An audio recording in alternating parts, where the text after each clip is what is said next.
Going on? So at SpillaneTalking back, not coming at you live here. I am going to explain how I'm recording this and why I'm recording it this way. So if you're seeing this on Instagram, you're seeing this in the mobile format. You might be seeing this on YouTube as well in the landscape format.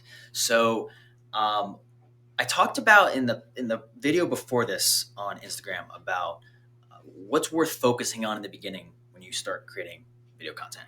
And this right here is not actually the main thing to focus on. What I'm doing here is I'm focusing on how can we record a piece of content once, but have it work in different formats a little bit easier. Nowadays, several of the main social media platforms that we all use are very big on the mobile formatted videos in a way they weren't in the past. So getting started with the mobile format is going to do a couple things for you. One, it's going to make you less self-conscious about the backgrounds and the setup you have, if you even have like an at-home studio. Because with the mobile format, there's going to be much more focus on you. There's actually less of the background showing. So that's one thing it's going to do. The second thing it's going to do is that it's much more comfortable when you're filming with your phone, especially. It's much more comfortable to film holding the phone this way, because we're all used to holding the phone this way, for texting or anything like that. But when you try to record in landscape, it's actually really uncomfortable. It's not natural to hold the phone like this and walk around and talk. So you're going to be constantly focused on how you're holding the camera. It's going to create the that feeling of blacking out on camera, similar to like if you were doing a presentation, a public speaking presentation. Sometimes you get into a point in your presentation where you hope this doesn't happen, but you black out to your next point and you don't really know where to grab to keep the show rolling. That happens much more frequently when you're filming with the landscape, because it's just not a natural thing to be doing. So the mobile format is going to be easier for you if you have to hold the phone to film. But the next step you can go is actually to get your phone and just get a basic tripod, just so that you can have your hands free. You'd be surprised, just by having your hands free, it's going to be so much easier creating video content. It's honestly, this is when I used to share this point, I used to think it was so unimportant. Like, it's such a simple thing that it's not important. But the thing is, the things that are really simple tend to be easier to put in place, so they're actually more useful. So that being said, if you get your phone, I just know like a lot of us use our phones as our camera for creating video content. Like even myself, up to this point, like I've have not used for my own content using a DSLR camera. It's been my phone. I think every single video I've done has been my phone. So, and I think you're probably in a similar vein to that, where, hey, like we have this all the time, we can just start recording immediately. But let me get back to the main points here about the recording in portrait, which is the mobile format, or recording in landscape. So if you're doing a selfie video, it's going to be easier for you. It's going to be more natural if you have to hold the phone to hold it this way. If you hold it this way, it's going to be unnatural, and it takes time to get used to that. A way you can help yourself with either of these is you can get a tripod, put the phone on the tripod, and when you have your hands free, you're going to feel much more natural. Even though it's a big challenge, if you're not used to public speaking, it's a big challenge to learn how to use your hands. But having your hands free will be good for you. If for whatever reason, having your hands free, you have your phone on the tripod, it's not good for you, what you should do is, I actually don't have it on me. Let me actually grab this one. So what you could do is this is one of the podcast microphones. I don't actually use this one that much. I use a different one. But what you can do is you can set up, because I'm standing up, just forget about this. I would just pull this off. This is just obnoxious right now. So if you really struggle using your hands when you're speaking, what you can do is one of two things. You could hold the microphone in one hand, and this way you have something for your hand to do. So now you're only using one hand to talk. if you really struggle with that, the second thing you do is you can get a little bit closer to the camera where the mic is actually not really in the frame per se. And you can hold the mic with both hands. Think of yourself as you're the lead singer in a band. And even though you're the lead singer in a band, you might still have stage fright. So having the ability to hold the mic with two hands is going to give you a little more of that feeling of groundedness that might be hard to get if you're not used to talking and moving your hands in an active way when you're public speaking. So the benefit of video content is that we can actually manipulate our environment to help us feel more comfortable. So those are two examples of using this microphone. One is you can have it in one hand if you're comfortable with that. But if you're not comfortable with that either, just get a little closer to the camera and have the microphone, hold it in two hands and focus on talking with that. You'll probably find that even though if you struggle to use your hands dynamically when you're speaking on camera like this, that second strategy I mentioned to you will be helpful. But I'm going to argue it's going to be helpful in the short term. I think in the long term, you're going to want to move back to, okay, I want to have at least one hand free and I can talk like that. And then you'll move into having both hands free and you'll get much more into what you're saying. And there's a lot to be said about how much body language can affect the way your presence shows up on camera. But I'd actually be curious to hear from you based on those different ideas I shared with you. One, have you tried either of them before? And two, of the ones you heard, which one are you going to try next? So I think what the runtime for this video right now is, I think we're somewhere in the 6 to 7 minute range. So what I'm planning to do with this video is I'm going to put it onto a YouTube channel. I mentioned in an earlier Instagram video, that's where I started the @SpillaneTalking accounts, and I'm starting to add different platforms. So that's why I tend to, in these videos, I'm talking about, oh, go check out this Instagram video. Check out this Instagram video. So one of the things I want to do is I want to set up a @SpillaneTalking YouTube channel. And if you haven't been following YouTube in the last so many months, or even like the last half year, they started doing handles on YouTube, which was newer, which was nice because it's just easier to find different creators on YouTube as opposed to that random. When you start a YouTube channel, you have this really not useful URL that's not specific. You can only change it to a custom one once you get to a certain amount of followers. But now every channel can have a custom handle. So what I'm going to do is I'm going to make a channel. Custom handle is going to be @SpillaneTalking, and that's where you're going to see this full video. I might edit it, I might not.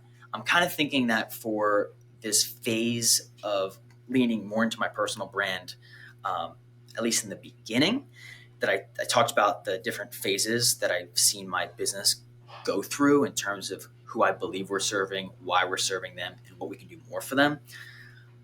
This fifth part is leaning to my personal brand. I think I'm going to keep the editing, if there is editing, I think I'm going to keep it light. I think over time, I'll just layer more and more of my editing team into it. But I just feel like right now, I feel like it's important to, for you watching this, to not overemphasize the editing. Because don't get me wrong, like having a good video editing team behind you for your content will make you a better perceived on-camera presence. That's a fact. However, what I found, there's kind of these, it's kind of like a double-edged sword, because one, the video editing team will make you have a better on-camera presence. It's going to polish you up. But the flip side, the double-edged sword, the bad part of that is that I found different customers of ours were, quote unquote, and I had interviews with them too to really get clear on like why do you feel this way? They were hiding behind the editing. They were solely relying on the editing for every single piece of content. So then I got thinking, oh wait, well, the editing, it's for sure a luxury. As the video content space becomes more and more and more competitive in the years to come, editing is not going to be as much of a luxury anymore. It's going to be more of, if you don't have an editor, you're going to be behind. But I think to be able to prove to yourself that, hey, you're choosing to have an editor. You don't technically need an editor. You're choosing it for a branding reason, upping the quality of your content reason. So all that being said, I wanted to, the reason why I got to that point is I was talking about setting up the @SpillaneTalking YouTube channel. So, and the reason why I have this handle is I did some research on different names and across different platforms, and I found that this name I felt like captures me, uses my last name, uses talking from Now You're Talking, which is my first business that I plan on doing. Like, that's my current business, but I plan on doing different businesses in the future. And actually, that's a video for another day. It's this idea of doing different businesses in the future or continuing to add different verticals inside Now You're Talking. That has nothing to do with this video. So maybe in the future I'll do a video about my thought process of thinking that through. But I was talking about with @SpillaneTalking YouTube. It makes sense when you're doing YouTube videos to have them edited, have them add some different captions and pop-ups and maybe some B-roll, maybe some music.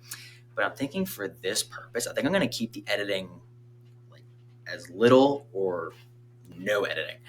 Because I think one of the things that I feel like is a better way I can serve my customers is showing them that, hey, remember, even though you're hiring my company for video editing, that is a choice.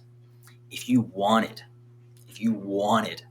to put out videos, raw footage, you could do it. Remember, you're choosing to have a video editor. Because I felt like our customers at a certain point, they felt like it wasn't even a choice.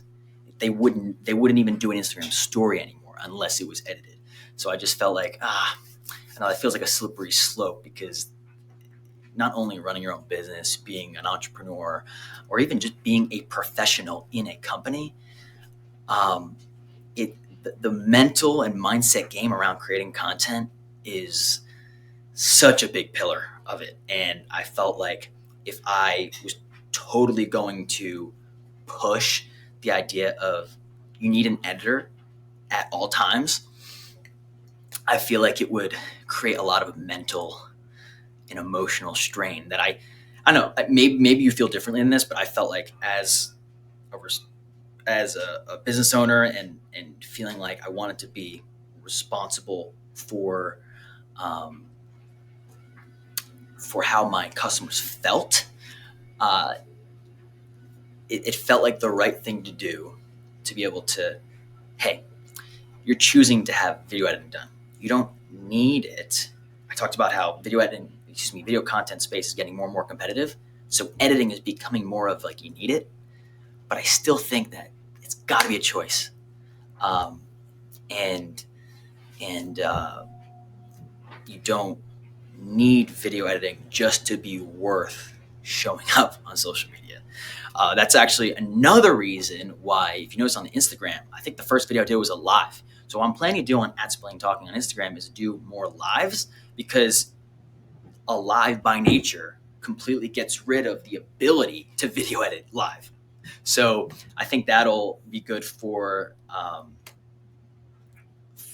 the purpose of getting talking, decreasing the editing a bit, focusing more on the conversation as a whole. And even if there's ums, ahs, likes, let's keep it. I don't know if raw is the word, because raw I feel like has a connotation of like hyper personal, but I mean just untouched footage. And with that being said, I am currently there's a few people that I have planning on to come on IG Live on the @SpillaneTalking Instagram. If you're interested in hopping on, this is my pitch to you. So I plan on starting this a bit more with my friends and family, which is it's funny because it's kind of counterintuitive to how, when you think about building a business, it doesn't always make sense to work with friends and family. Given that there's just a lot of emotional meaning attached to what people say. even if people are well intentioned, sometimes it might not come off the right way, or you might receive it not in a great way. So I don't think it'll be an idea of, because I have mentors that I hire, and I have mentors that are my mentors, and I have mentors that I hire to work with me on my business. So um, that being said, my pitch to you around doing an IG live on SpillaneTalking is that I'm using it as a way to, one, reconnect with different friends and family in a refreshed, unique way, and then also use it as an opportunity to not only pursue my interest in what I'm intrigued in, because like so many videos are about video content and doing video content, but I don't think I will be talking about video content for the rest of my life. So this social media thing and this content game is going to be around for a very long time. So I'm thinking about, how do I just even get started exploring those other topics and themes? So I think by having these conversations and reconnecting with different friends and family, I can begin doing that. And then also with each guest, each person like you that comes on, we can explore what you're interested in too. So what we'll do is we'll have a quick chat before we go live to talk about, hey, what are any and all topics available, or are there any topics that are off limits? Because you can give me a sense of that, then this way we can go in, and you can go in feeling more confident about, okay, Randy's not going to ask me about this thing I don't want to talk about. So that's probably the one thing we'll go over before we go in, is like, is there anything that's like absolutely off limits? And then you would share if that's the case, because there might not be. I think the thing with content these days is that there's a difference between being sharing private information and being personal. If you notice in one of the earlier Instagram videos I did, I talked about how I'm viewing personal brand now is not really with the word personal, because I felt like for a lot of people, it like rationally makes sense of like, oh, I should have a personal brand, or oh, I should be building my personal brand. But I felt like emotionally, the way people were behaving doing it, it's like, but it's not about me. It's not about me as the person. It's not about my quote unquote what's private to me. So I'm talking about personal brand now as a personable brand. So how do you become a personable brand? You share stories that are personal to you. And that could cover a lot of different things. That could cover stories that are strictly specific to you, but then it could also cover stories that are specific and vulnerable. So I think that's different than having a quote unquote, if we were to sub out personal with private, like having a private brand where you're sharing. I think some people use a phrase of like airing out your dirty laundry and things like that. I think that's kind of the emotional meaning for a lot of people who struggle with video content. It's like, personal brand. I don't know if I want to let everyone in that way. But I don't think you are. I think that's still a choice. It's more about being a personable brand. Okay, so covered a lot in this video, but what I'm planning to do is I'm going to take this landscape video. If you're watching Instagram, you're already seeing it in portrait. I'm going to take this landscape video and then upload it to @SpillaneTalking YouTube there, and then I'll take the portrait, put it on Instagram, and then we'll be seeing you in the next one. Okay, based on the idea I shared with doing the Instagram lives, if you're interested in exploring that, because I think it'll be fun, but if you're interested in exploring as well, just @SpillaneTalking on Instagram, just send me a DM with, in all caps, live. It's gonna look like you're saying live, like live. I'll be like, live for what? No, but send me a DM that says live in all caps, and then we can talk about a couple of those things. Like, okay, cool. What type of topics are absolutely off limits? Maybe there's no off limits. That's cool too. Maybe there is, and then we can kind of talk about how we can set up an Instagram live and get creating this this habit of creating content. All right. So I'll be talking with you the next one. I appreciate you stopping by, and I'll talk to you soon. Peace.